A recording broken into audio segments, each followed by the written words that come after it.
نحمده ونصلي ونسلم على رسوله النبي الكريم وعلى آله وأصحابه أجمعين.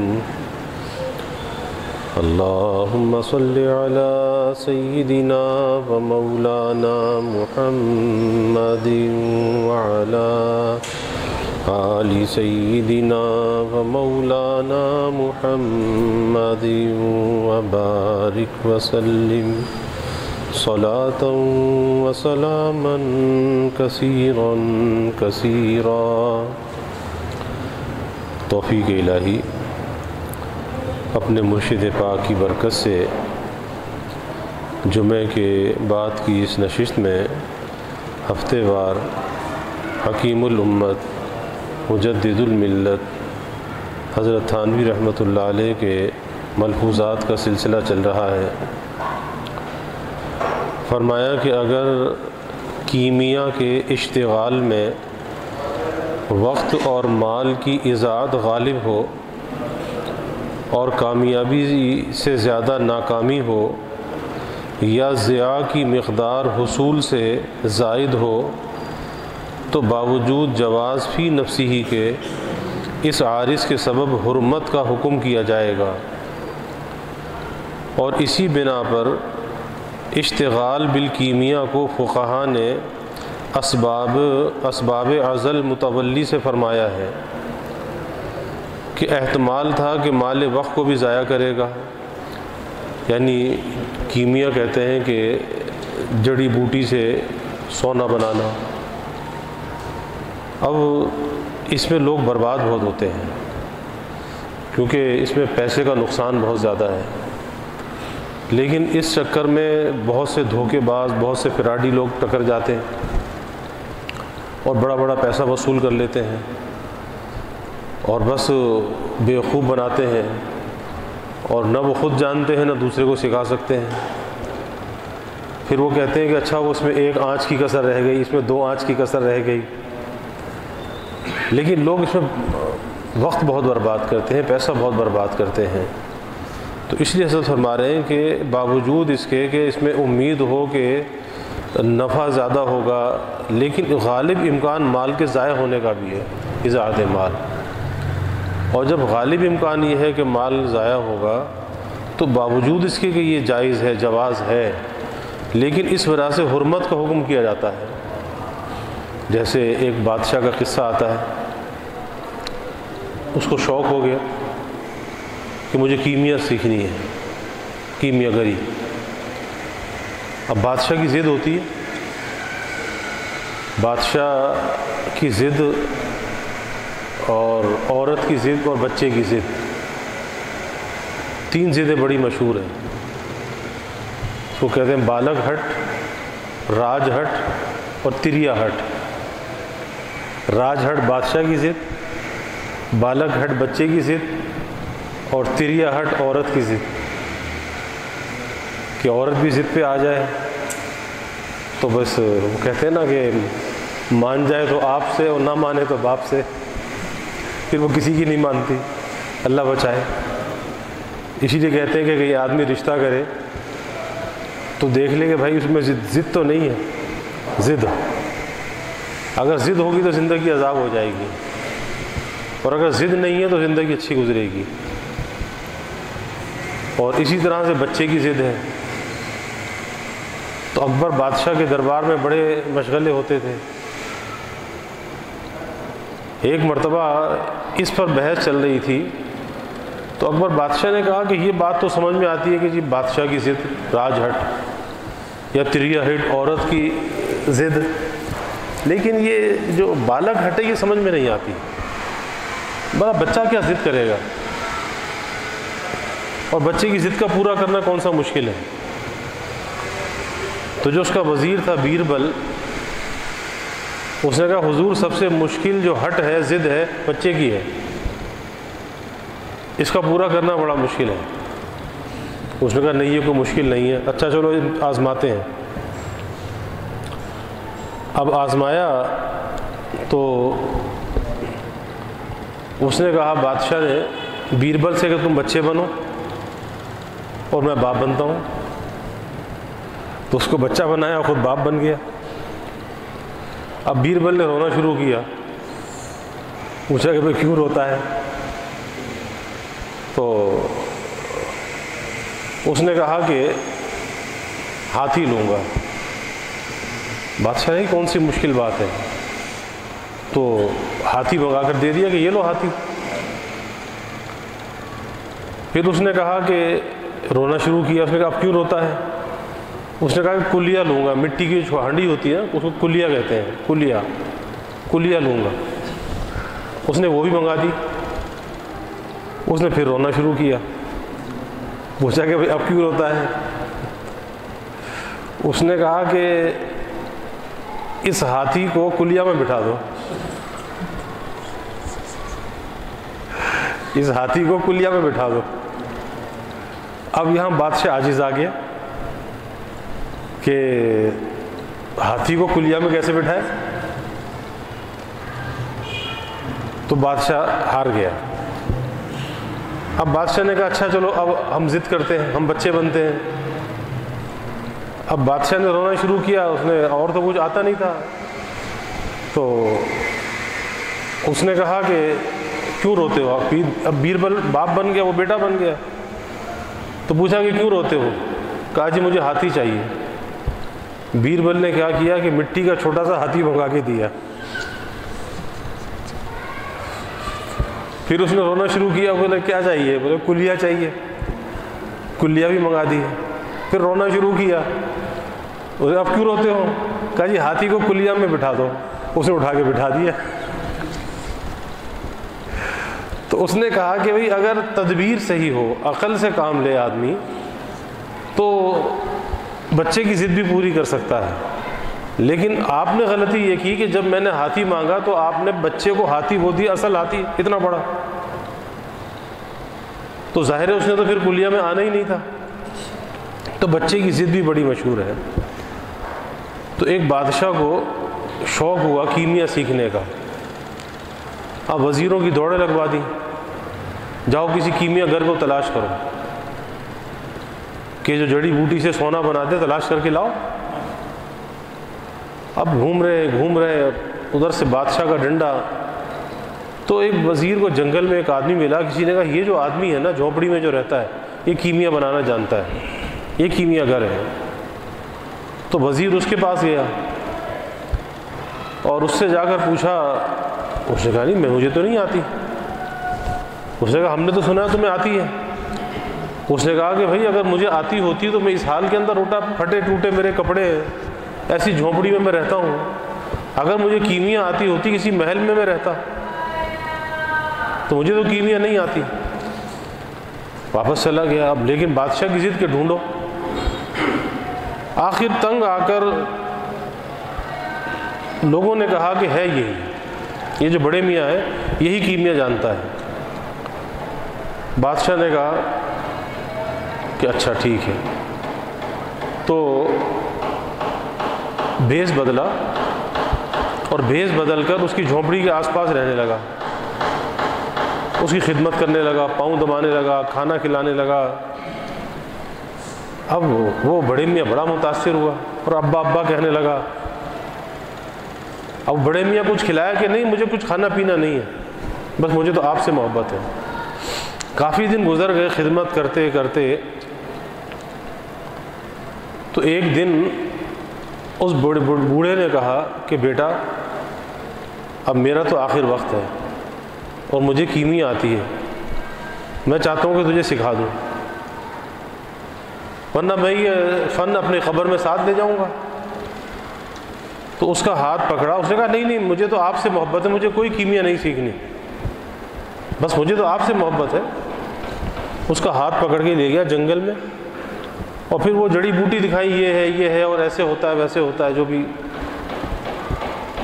اب وہ بتا دیا. اس کے بعد بیٹا تو غائب ہو گیا. وہ پہنچا سیدھا اپنے محل میں، تخت پہ جا کے بیٹھا اور کہا جاؤ اس بڑے میاں کو اٹھا لاؤ. تو سپاہی گئے، بڑے میاں کو اٹھا لائے، بادشاہ کے سامنے پیش کر دیا. تو بادشاہ نے کہا کہ کیمیا آتی ہے؟ کہتا کہ ہاں آتی ہے۔ پوچھا کہ پہلے انکار کیوں کیا تھا؟ پہلے انکار کیا تھا، کیوں کیا تھا؟ کہا کہ حضور کیمیا جو ہے وہ تخت پہ بیٹھ کے نہیں آتی، کیمیا آتی کسی کی خدمت کرنے سے، پاؤں دبانے سے، ایسی کیمیا نہیں آتی۔ تو حضرت تھانوی رحمۃ اللہ علیہ یہ واقعہ بیان کر کے فرماتے تھے کہ بھائی اللہ والے جو ہے نا یہ بھی کیمیا گر ہیں، اور یہ حقیقی کیمیا گر ہیں۔ تو حقیقی کیمیا تو ان کے پاس سے حاصل ہوتی ہے، لیکن وہ کیمیا بھی انا کے ساتھ حاصل نہیں ہوتی۔ وہ کیمیا جو ہے اللہ کے تعلق کی جو کیمیا ہے، اللہ کی نسبت اور اللہ کی معرفت کی جو کیمیا ہے، وہ اپنے کو مٹانے سے حاصل ہوتی ہے، اور اپنے کو خود نہیں مٹا سکتا۔ وہ اللہ والوں کے قدموں میں جا کر اپنے کو پامال کرے گا، تو جب وہ مٹنا نصیب ہوگا اور جب وہ اللہ کے تعلق کی جو کیمیا ہے وہ اسے حاصل ہوگی، اس کے بغیر یہ چیز حاصل نہیں ہوتی، ورنہ ساری زندگی گزر جاتی، انسان کوڑا رہ جاتا ہے۔ کیونکہ نری عبادات اس سے تو کبھی ناز بھی پیدا ہو جاتا ہے نا۔ اب شیطان نے کم عبادت کی تھی لیکن نیاز نہیں تھا اس کے اندر، عاجزی نہیں تھی، تواضع نہیں تھی، انا تھی، میں آ گئی کہ میں بہتر ہوں، اور اس میں کی وجہ سے مردود ہو گیا ہمیشہ کے لیے۔ تو یہ مٹنا ہے، یہ اللہ والوں کے قدموں میں آتا ہے۔ تو حضرت یہاں پر وہی بات فرما رہے ہیں کہ کیمیا کا جو شغل ہے، اور اس سے بزرگوں نے منع فرمایا کہ ایک ایسا اندھا کنواں کہ جس کی تہہ کا پتہ ہی نہ ہو، تو آدمی کیسے چاہے گا کہ اس کے اندر اتر جاؤں؟ اس میں اترنا تو اپنی جان کو ہلاکت میں ڈالنا ہے نا۔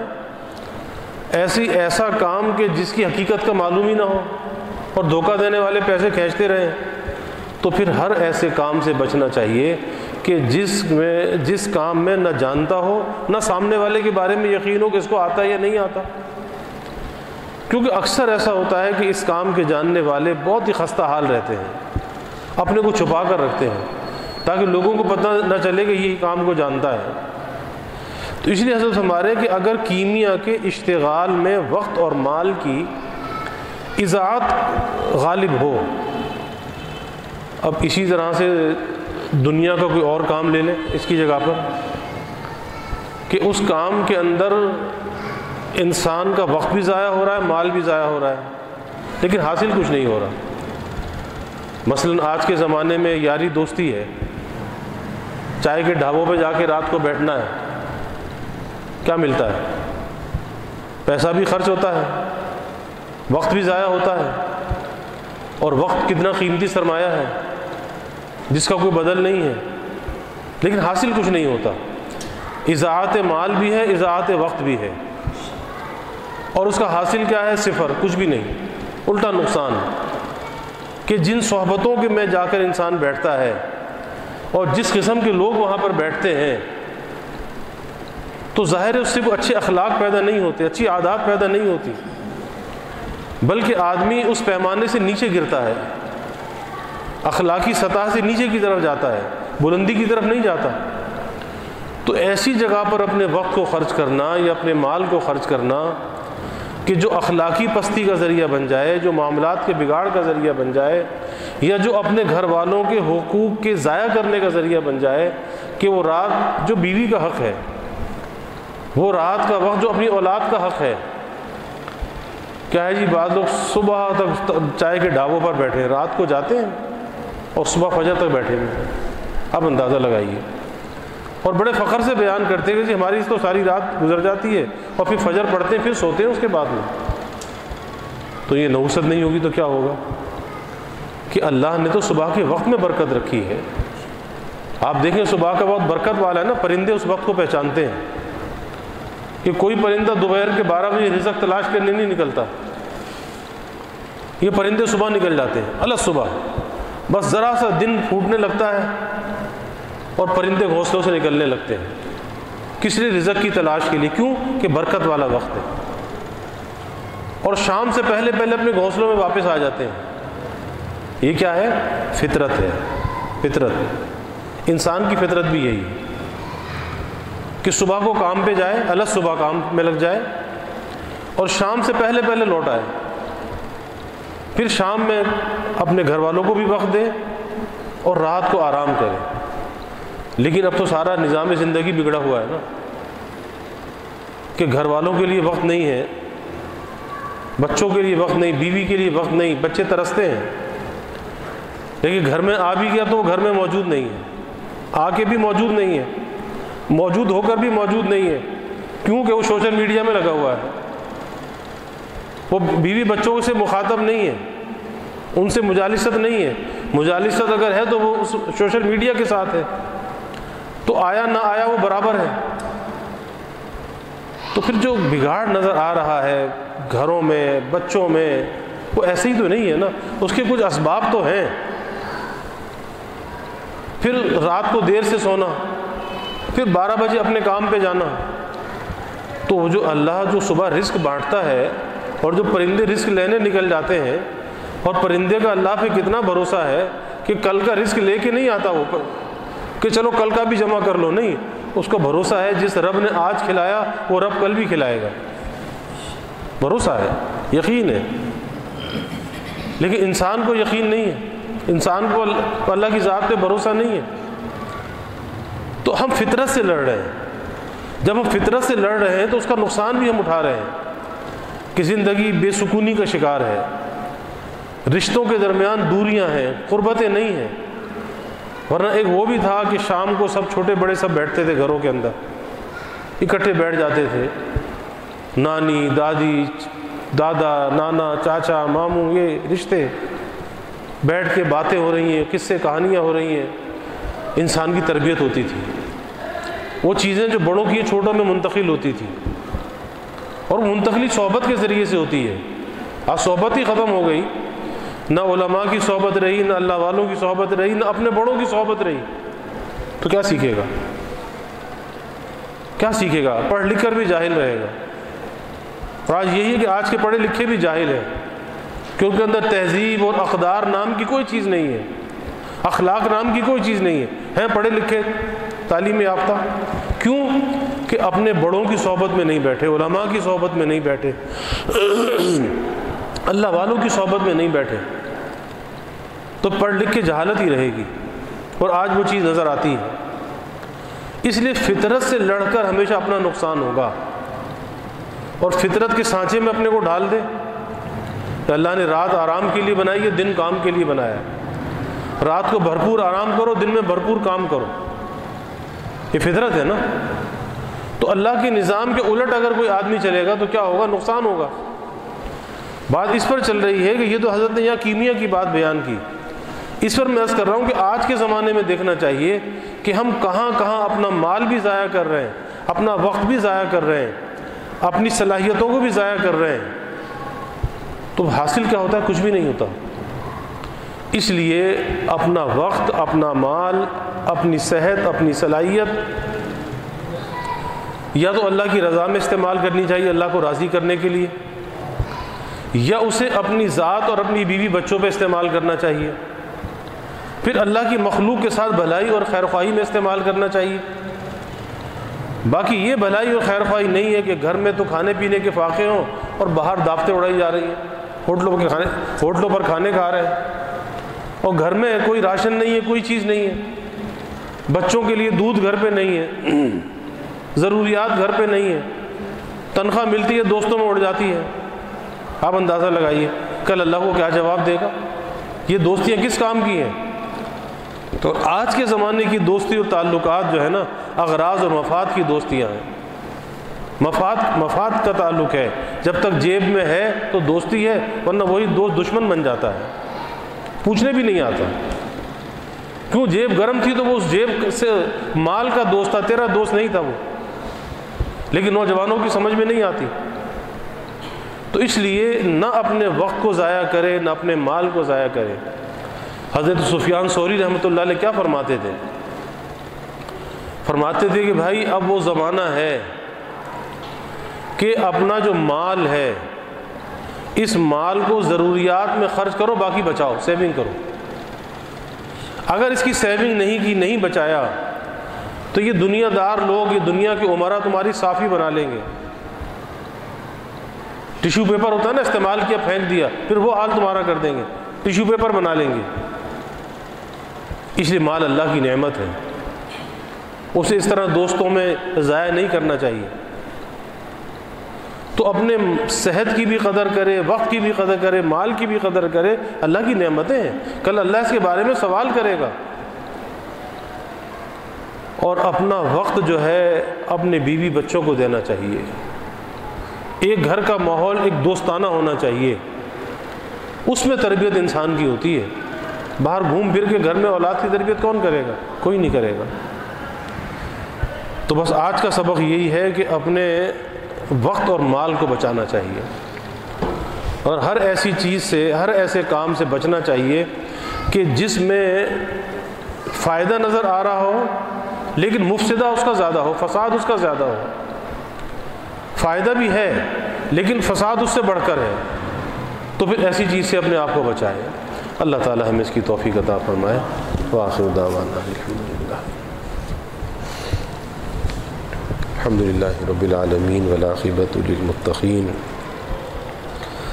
والصلاة والسلام علی اشرف الانبیاء والمرسلین اللہم صل علی سیدنا و مولانا محمد وعلی آل سیدنا و مولانا محمد وبارک وسلم ربنا آتنا فی الدنیا حسنہ وفی الآخرۃ حسنہ وقنا عذاب النار ربنا اتمم لنا نورنا واغفر لنا انک علی کل شیء قدیر اللہم اعنا علی ذکرک و شکرک و حسن عبادتک اللہم انا نستعینک علی طاعتک اللہم وفقنا لما تحب و ترضى من القول والعمل والفعل والنیت والہدى انک علی کل شیء قدیر اللہم اعنا بالعلم وزینا بالحلم واکرمنا بالتقوى وجملنا بالعافیہ اللہم انا نسألک الہدى والتقى والعفاف والغنى اللہم انا نسألک الصحة والعفة والأمان وحسن الخلق والرضا بالقرض اللہم زدنا ولا تنقصنا واکرمنا ولا تہنا واعطنا ولا تحرمنا وآثرنا ولا تؤثر علینا وارغنا وارغ عنا وارغنا وارغ عنا اللہم انا نعوذ بک من جہد البلاء ودرق الشقاء وسوء القضاء وشماتة الأعداء اللہم انا نعوذ بک من زوال نعمتک وتحول عافیتک وفجاءة نقمتک وجمیع سخطک اللہم ارنا الحق حقا وارزقنا اتباعہ وارنا الباطل باطلا وارزقنا اجتنابہ اللہم انا نسألک العفو والعافیہ والمعافاة الدائمہ فی الدین والدنیا والآخرہ والفوز بالجنہ والنجاة من النار اللہم انا نسألک من خیر ما سألک منہ نبیک سیدنا محمد صلی اللہ علیہ وسلم ونعوذ بک من شر ما استعاذک منہ نبیک سیدنا محمد صلی اللہ علیہ وسلم وانت المستعان وعلیک البلاغ ولا حول ولا قوة الا باللہ وجزا اللہ عنا محمدا صلی اللہ علیہ وسلم ما هو اہلہ وصلی اللہ تعالی وسلم علی النبی الکریم آمین برحمتہ۔